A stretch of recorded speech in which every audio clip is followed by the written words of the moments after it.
काय झालं आनंदिता? अगं मला नाही माहिती कुठली साडी नेसायची मराठी मंडळ गुढीपाडवासाठी. जर मराठी मंडळ साठी आहे तर आपण तुझ्यासाठी काही साडीज बघूया.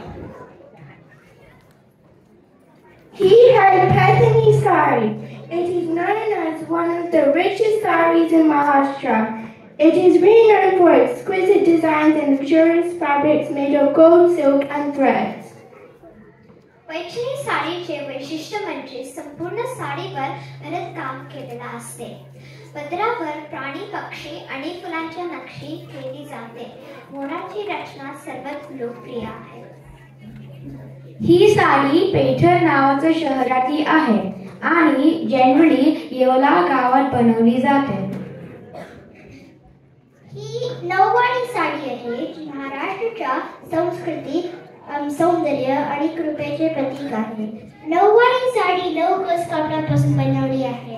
यावरून नऊवारी हे नाव पडले आहे. नऊवारी साडीबद्दल एक महत्त्वाची गोष्ट म्हणजे ती परिधान केल्यानंतर कमरेपासून खालचा भाग ट्राउझर सारखा असल्यामुळे आपण सर्व कामे सहजपणे करू शकतो. नऊवारी साडीमध्ये स्त्रियांना इझिली हालचाल करता येतात.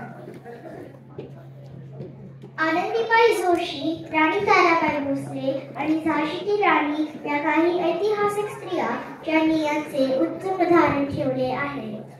आनंदीबाई जोशी या वेस्टर्न मेडिसिन मध्ये पहिल्या भारतीय महिला डॉक्टर होत्या ज्यांनी पेन्सिल्व्हेनियामध्ये संपूर्ण काळ नऊवारी साडी परिधान केली आणि पदवी प्राप्त केली. राणी ताराबाई या 1700 ते 1708 पर्यंत मराठा साम्राज्याच्या रिजंट होत्या आणि त्या विशेषतः मराठा साम्राज्यावरील मुघल सैन्य विरुद्धच्या लढ्याचे नेतृत्व करण्यासाठी ओळखल्या जात होत्या. यात महत्त्वाची गोष्ट म्हणजे त्या घोड्यावर बसून नऊवारी साडी नेसून लढ्याचे नेतृत्व करत होत्या.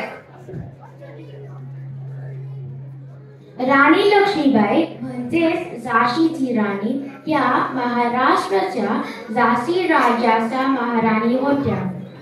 1857 मध्ये ब्रिटिशांविरुद्ध झालेल्या भारतीय बंडामध्ये त्यांनी महत्त्वाचं काम केलं होतं. या बंडामध्ये त्यांनी नऊवारी साडी नेसून युद्ध केले होते.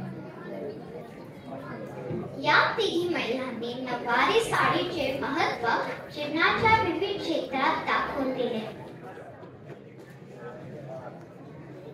तुम्हाला माहितीये का तुम्ही हे घालू शकता.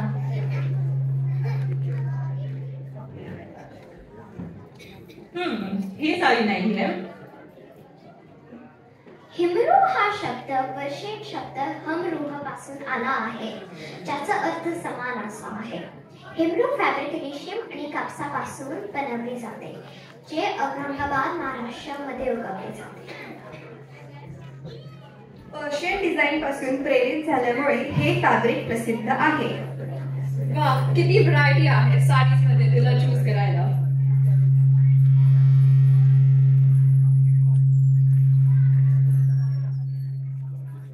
त्या स्टॉलवर अजून साड्या आहेत. चला बघूया.